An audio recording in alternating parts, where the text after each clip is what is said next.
Hinigog magbinati ko mga igsoon ni Jesucristo, kaninyong tanan, maadjong buntag. Karong adlawa, bagong panahon sa atong yugto sa simbahan, sanglit karong adlawa mao ang unang adlaw sa Kwaresma. First day of the season of Lent. 40 dias kini mo nang gitawag og Kwaresma. Ang buti pasabot anang Kwaresma is 40. Gikan kana sa pinulungang Latin nga quadragesima o niya gihubad sa Espanyol o Quaresima, nakita karon na ilan nato nga Kwaresma. Buti pasabot 40 days. Kay gipon nimo karon gikan karong adlaw hangtod sa Miyerkules Santo Pohon 40 na ka adlaw. Unya karong adlaw lahi ang liturhiya tungod kay naay gipakadak-an nato og dako kaayong seremonyas nga ato nga pagahimuon ang pagpamadlis og abo diha sa atong mga agtang. Og maghunahuna gani tag abo, ang una natong mahunahunaan is warag lainan ta kay himi. Himion tan-awon ang abo. Bulingon. Tingali mangutana tangano man kaha nga abo man ang gigamit sa simbahan nga ipamadlis sa atong mga agtang. Piskay yung taga-sukar pamputi no nga diretsong tilap sa ang idinahay ditsoon natong tilap aron atong kanon abo pa jud sa kadaghan sa mga elemento sa kalibutan nga mahimong ibutang sa atong agtang, mahimong kamay unta, mahimong dugos, mahimong asin o unsa diya magic sarap baka abo pa jud. Ang abo bulingon man tan-awon. Pero unsa bay naa sa abo dala ang pagpahimangno karon nga moingon ang pari or ang lay minister pagbadlis nato tao sa abog kagikan sa abog usab ikaw pauli o dili ba gani paghinulsol og tuo sa ebanghelyo. Primerong butang, ashes are symbols of transiency. Sa pagbadlis og mga abo sa to mga agtang gipahinumduman kita nga wa moy mo gamot nato aning kalibutana. Sa pagbadlis og mga abo sa to mga buna og mga agtang gipahinumduman kita nga way maayong laki nga magpabilin niining kinabuhian. Kawantay mog abo, inig huyop sa hangin, inig kayba sa hangin, inig lupad sa abo, wala kakahibaw asan apadong. Tingali ang uban hindong sa imong sandadyong, ang uban hingdong sa punuan sa saging, ang uban hingkuyog sa hangin, ang uban hing tipo sa yuta, o di na nimo mailhan. Ingani po ning atong kinabuhi. Pila ra gud ning atong edad mubo ra man kaazo ni atong kinabuhi. Wa mo kabantay, mubo ra kaazo ni atong kinabuhi.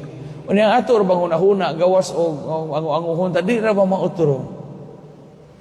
Tanawa ka mo ga edad nagsitinta, di ba? Atong hunahuna murag bata pa man gihapon ta. Ako gani nga 50 taon ako murag lami pa man idagandagan og idua-dua. Pero wa na ko kabantay, hapit naman dahil ko mo 50. Na di na ma-times to ning idara. Mubura ni atong kinabuhi. Parihas kitag abo. We are transients in this life. Usahay bitaw magunahuna ta, labi nag maayot ang laki sa kalibutan nga di ta matarog. Pero luyo sa usa ka kamatuuran, parihas sa tag-abo nga transient lang yun anang maong dapit. Matag panahon nga badlisan og abo ang ato mga agtang, gipahinumduman kita nga kita lumalabay. Tanawa ra gud sa ato mga karaang mga lungsod, karaan mapuning ato labi na sa poblasyon. O daghang mga karaang mga bahay. Karaang mga bahay nga kaniadto tingali sentro sa mga tapok-tapok, sentro sa mga dagkong mga kasaulugan, sentro sa mga dagko nga mga family o clan reunion bakaha. Sa ara mga namudyo ang mga dagkong bahay, diyan muna. Ingana ni atong kinabuhi. Gapabilin tong ligon nga tugas, gapabilin tong ligon nga nara, nga haligi sa badyan, or sa gunting sa maong bahay, o kining maong bahay hingabot og 100 ka tuig bakaha, or 200 ka tuig. Pero sa araman ang mga namudyo, diyan muna.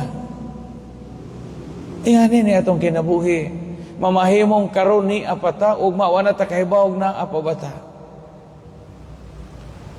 Kay mga marama, daghang kaadyo kog mga nahibaw ang mga marama kaadyo nga ato sa plaza mo ay magdag tigaw, mo ay magunag gobot, og naay mga tapok-tapok, naay tapos, naay 40 mo ay magnguna og bikil, mo ay magrambol kay lagi dagkog pati, kusgan, o niya gikaintapan sa katilingban. Saan na maron? Anang giduay na. Diyan mo siya magpabilin na to. Parihas kita o mga abo. Parihas kita o abo. Mga gwapa, sus kaning itong beauty mo labay, rajod na. Kawa man mo tingkay tayo sa itong mga album. Kung mo kabantay, mo tanaw mo sa inyong mga album sa gagmay pa mo, na koronahan mo Santa Cruzan, na koronahan mo King and Queen atong 1940s, 1950s, itandi ragon atong naong karon o atong panahon na. Katag panahon nga mo tanaw tayo sa itong mga litrato sa gamay pata, maaninaw na itong kakaanam, tagkamaot. Kakaanam, tagkamaot ba eh? Badya mo siya magpabilin na ito. Badya mo. Atong bagtak, badya mo.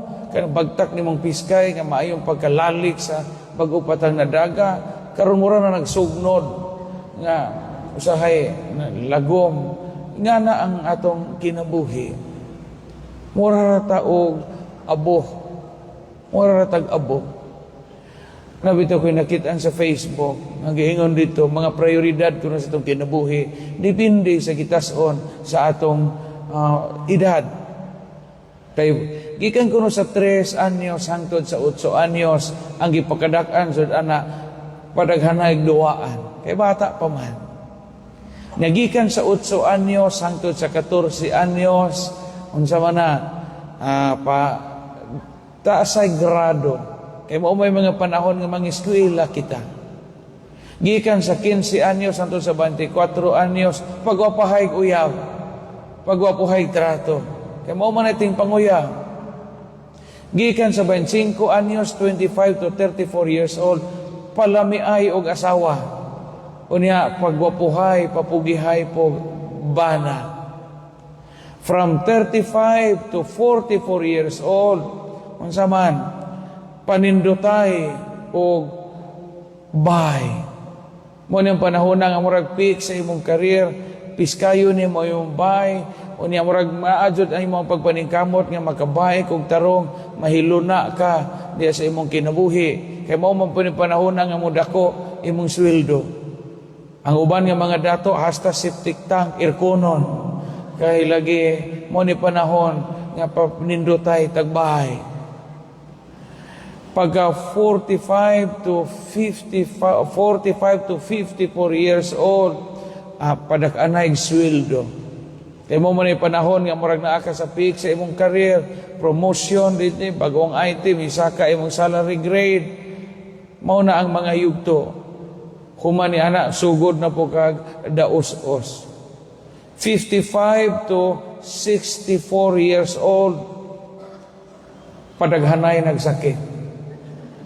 Kabantay mo maglaster ka na mga tiguang. Mari sakit ang pangijuran. Ako mari gibos ako mari wako kaihi gabi ikapuliki ko pangitag dahon og udlot og katundan saging kay di ko kaihi. Mari na pa kay paod ni arko. Mo man istorya bisag mga pari nga tiguang magtapok. Udi na magistorya ng mga paring tiguang mo palit pagkag bisikleta, mo palit baka diha og mga racket og tennis jam mo sakit istoryahan na to. Kabantay mo ana, mo edad tag 60 kapin, sakit. Unya inigidan na itong 70 hangtod 84 sa maitong isgutan. Memorial plan na. mga St. Peter, mga lungon, mao naman ay atong padungan. So pagbutang sa atong mga agtang karon og abo, gipahinumduman ka nga Father Panya na akay katapusan. Di sa kanunay Father Panya nga kura paroko ka, kay maabot ang panahon nga mawa ka o mamatay ka. Kitang tanan dunay katapusan. O kay doon naman ay kita katapusan, gipahinumduman kita sa pagpabilin, sa usa lamang, nga to lamang sa kinsa ang dili matapos, mao ang Dios.